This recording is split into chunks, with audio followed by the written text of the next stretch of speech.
नमस्कार, आपके साथ मैं हूं साक्षी जोशी और आज हम शुरुआत करेंगे इस एक पोस्टर के साथ जो बिहार में और बिहार की जनता को ये कहकर प्रचारित किया जा रहा है कि हमने प्रवासी मजदूरों को अपने घर बिहार में पहुंचाया।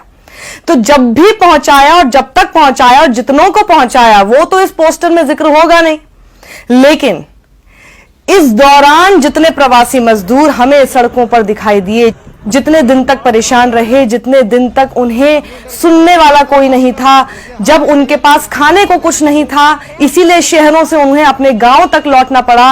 रो रो कर, बिलख बिलख कर लगातार कह रहे थे कि हमारी बात सुन लो, हमें पहुंचा दो। पैर में फफोले पड़ रहे थे। एक सूटकेस पर आपने बच्चे को देखा था, वो वहीं पर सो गया था जब उसकी मां अपने सूटकेस को आगे लेकर जा रही थी। ये तमाम तस्वीरें सरकार को ऐसा लगता है कि हम शायद भूल जाएंगे। अगर सरकार ने सभी प्रवासी मजदूरों को अपने घर पहुंचा दिया इस पोस्टर के हिसाब से, तो मैं तो सिर्फ इतना जानना चाहती हूँ वो लोग कौन थे। तस्वीर आपको दिखा देती हूँ, वो लोग कौन थे। या तो हमारी आंख का भ्रम था, हम या तो जागते हुए आंखें खोलते हुए हम लोग शायद सपना देख रहे थे, या हमको ये सारे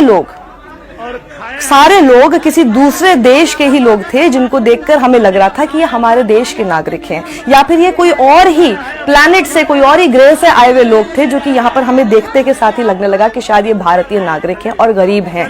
हमें ऐसा क्यों लगने लगा? शायद ये बहुत अमीर लोग थे जो शायद मॉर्निंग वॉक पे, आफ्टरनून वॉक पे, नाइट वॉक पर ऐसे ही निकले थे। ये बहुत एडवेंचरस लोग होंगे। ये लोग कौन थे? मैं सिर्फ ये समझना चाहती हूँ, ये कौन थे? ये वो आवाजें थी, ये वो लोग हैं जिन्हें हम तब भी भूल गए थे और आज हम उन्हें इतना मूर्ख समझते हैं कि वो अब भी भूल गए होंगे।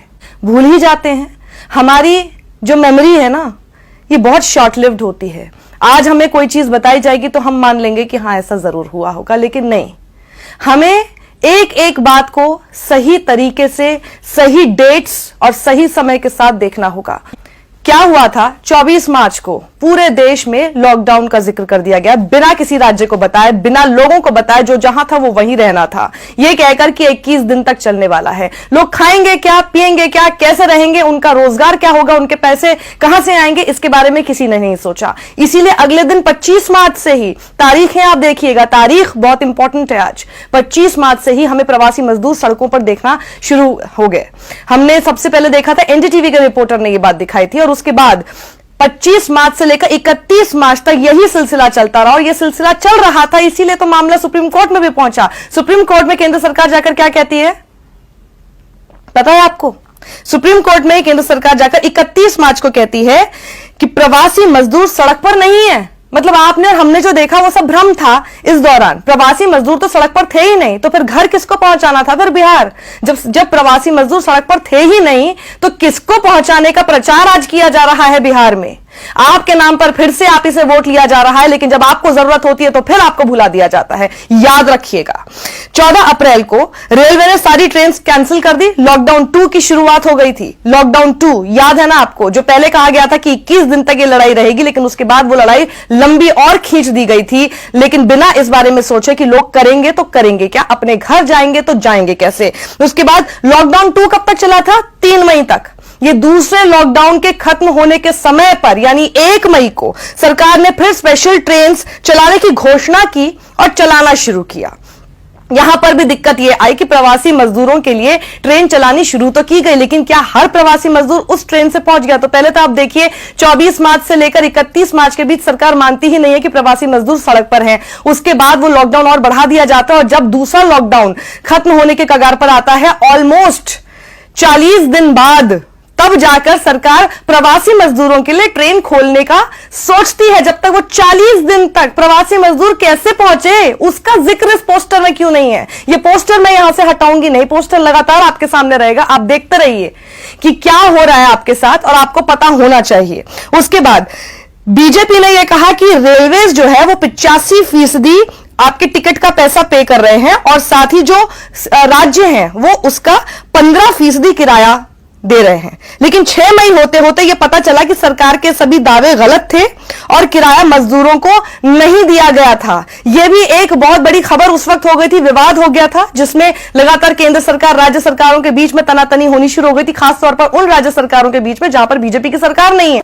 यही विवाद हो गया था कि आखिर ये बोला तो गया, लेकिन क्या वाकई ऐसा कुछ हो भी पा रहा है? उसके बाद 6 जून को सरकार ने बताया कि 58 लाख प्रवासी मजदूर तब तक अपने घर पहुंचाए गए, 4000 श्रमिक ट्रेन चली। ये सब होता रहा। प्रवासी मजदूर पहले सड़क पर थे नहीं सरकार के हिसाब से। प्रवासी मजदूर सरकार के हिसाब से सड़क पर तब आए जब उन्होंने घोषणा की, वरना घोषणा वो पहले कर देते, यानी 40 दिन तक वो थे नहीं। तो ये सब लोग जो कि लगातार प्रवासी मजदूरों के लिए काम कर रहे थे, सोनू सूद आपको याद ही है, सोनू सूद लगातार लोगों को या तो फ्लाइट के जरिए या फिर वो ट्रेन के जरिए लोगों को पहुंचाने का काम कर रहे थे अलग अलग राज्यों में। कोई महाराष्ट्र में फंसा था तो उसे उड़ीसा, केरल, कर्नाटक पहुंचाया जा रहा था, कोई कहीं फंसा था तो उसे दूसरे राज्य में पहुंचाया जा रहा था। बाद में तो नौबत यहां तक आ गई थी, अभी तक भी कई लोगों को फ्लाइट्स के जरिए पहुंचाना पड़ा। 14 सितंबर को सरकार ने सुप्रीम कोर्ट में कहा माइग्रेंट्स का डेथ का कोई डेटा ही नहीं है। एक एक करके ये सारी हेडलाइन देख लीजिए। गवर्नमेंट ने क्या कहा? Government has no date of migrant workers death, loss of jobs, no data on migrant deaths, so no compensation, government to parliament. NDTV की रिपोर्ट। No data on deaths of labourers during migration due to lockdown, government ने ऐसा कहा। Business standard की ये report. तो आप ये बताइए ना कि ये लॉकडाउन 4 तक मैं आपको बताऊं, सोनू सूद की ये खबर देखिए आप। He flies 167 migrant workers from Kerala to Odisha via chartered flight. Lockdown 4 तक में उनको पहुंचाना पड़ा। तो आखिर ये कौन लोग हैं जिनको पहुंचाना पड़ रहा है इतने आगे तक भी? अगर सरकार ने सब प्रवासी मजदूरों को अपने घर तक पहुंचा दिया तो बड़ा सवाल तो ये है कि आप पूछेंगे अपने सभी उम्मीदवारों से, जब आपके पास वो आते हैं कैंपेनिंग करने के लिए, आपके घर तक आते हैं और आपको ऐसे बड़े बड़े पोस्टर्स दिखा के ऐसा सोचते हैं जैसे आपको कुछ याद नहीं है। याद दिलाने का आप थोड़ा सा ही, ज्यादा नहीं, बस याद दिलाने का आप थोड़ा सा कष्ट कर लेंगे। अपने उन उम्मीदवारों से पूछिए कि भैया कब हमें पहुंचाया था, हमें कितनी दिक्कतें हो रही थी, हम सड़क पे थे, रो रहे थे, खाने को नहीं था, लेकिन आपने हमारे बारे में सोचा नहीं था। ये कौन याद दिलाए? सबसे बड़ी बात इसके अंदर ये है कि ये इस तरह के पोस्टर से प्रचार, मुझे ये समझ में नहीं आता कि क्या दिखाने की कोशिश है। आपने अगर प्रवासी मजदूरों को अपने घर तक पहुंचा दिया कोविड के दौरान, तो क्या रशिया आके आपको पहुंचाता क्या, या फिर डोनाल्ड ट्रंप आपको आके पहुंचाते क्या? आप ही की सरकार का यह काम था कि नहीं था? इसमें वाहवाही लूटने वाली कौन सी बात थी? और वो भी इतनी झूठी वाहवाही जो कि आपको दिखाई दिया सड़कों पर क्या था। क्या लग रहा है हमारी याददाश्त खराब है क्या? शायद जनता की याददाश्त खराब ही होती है, और इसीलिए सरकारें इस तरह के जब भी इलेक्शन आते हैं तो इस तरह के शिगुफे आपके ऊपर चल देती है, क्योंकि उसको यह समझ में आता है कि आपको अब तो आप अपने घर में हैं, अब तो आपका रोजगार शायद आपको मिल गया होगा, तो शायद आप भूल गए होंगे। याद दिलाते रहिए, तभी अगली बार ऐसा नहीं हो पाएगा।